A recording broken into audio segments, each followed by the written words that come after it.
This was one of the worst medical disasters in history, but a lot of people don't know about it. Before Chernobyl, there were the Radium Girls. Similar radioactive tragedy, but a lot less headlines and a whole lot more gaslighting.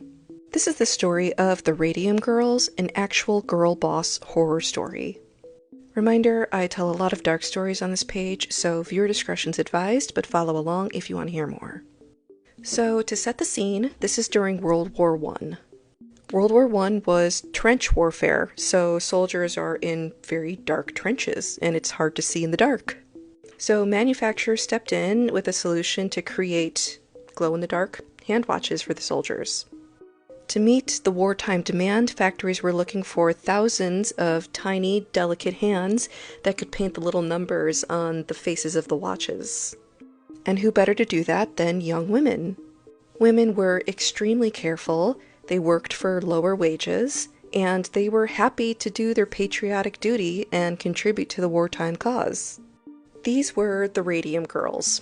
But why were they called that? Because they spent hours every day painting glow-in-the-dark numbers on watches using paint made from radium. If you're unfamiliar, radium is radioactive. It emits alpha particles, which aren't dangerous on skin, but it's devastating if it's inside the body. But the women were told that the trick to the perfect numbers on the watches? Precision.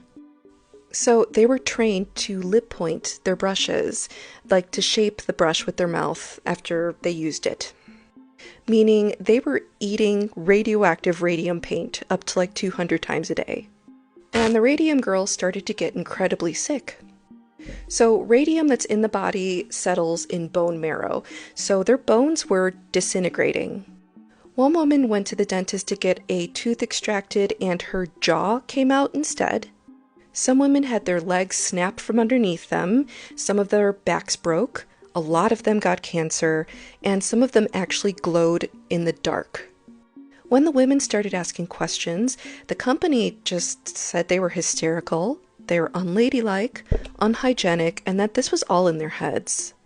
Like, I know your jaw is rotting through, but you really should smile more.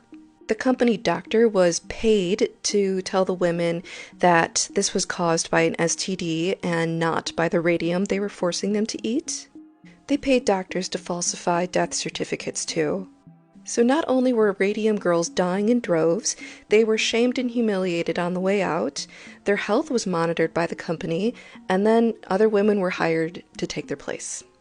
This is an example of corporate gaslighting